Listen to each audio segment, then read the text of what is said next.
À la une, le président égyptien Abdel Fattah al-Sisi s'est adressé au Parlement de son pays. C'est le premier discours présidentiel de ce type depuis le soulèvement de la place Tahrir il y a 5 ans. Le président a déclaré aux parlementaires réunis qu'il avait de l'espoir pour l'avenir de l'Égypte.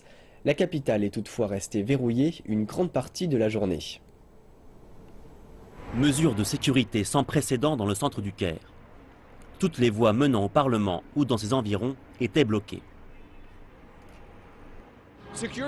Les mesures de sécurité étaient si extrêmes que les aires de stationnement et les stations de bus comme celle-ci, qui se trouvent à 2 km du Parlement, ont été interdites de véhicules pour prévenir le moindre risque sécuritaire. C'est la dure réalité de l'Égypte en 2016. Lors de sa prise du pouvoir, le président Abdel Fattah el-Sisi a promis de renforcer la sécurité dans le pays. Mais les risques d'attaques terroristes sont aujourd'hui omniprésentes et les attentats à la bombe sont devenus courants. Mais au sein du Parlement, le président el-Sisi a reçu un accueil chaleureux. La grande majorité des hommes politiques qui y siègent le soutiennent. Il a donc profité de l'occasion pour délivrer un message d'espoir. Les défis auxquels notre nation fait face légitiment les inquiétudes et les peurs qui nous habitent. Mais les réalisations sans précédent qui ont été accomplies avec la volonté des Égyptiens ne peuvent que donner l'espoir et transformer cet espoir en un devoir national.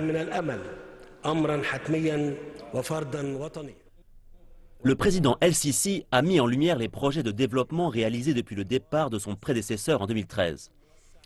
Il s'est engagé à poursuivre le combat contre le terrorisme et à soutenir des solutions politiques dans des pays comme la Libye et la Syrie.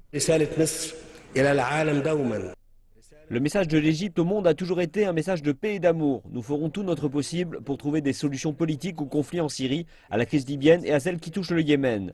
Des solutions politiques également pour obtenir une paix globale et juste afin de résoudre la crise palestinienne qui a été et est encore un problème qui concerne directement le peuple égyptien. Ainsi, c'est depuis l'enceinte de ce Parlement que je renouvelle l'appel de l'Égypte au reste du monde pour unifier les efforts dans la lutte contre le terrorisme qui est devenu la plus grande menace contre l'humanité.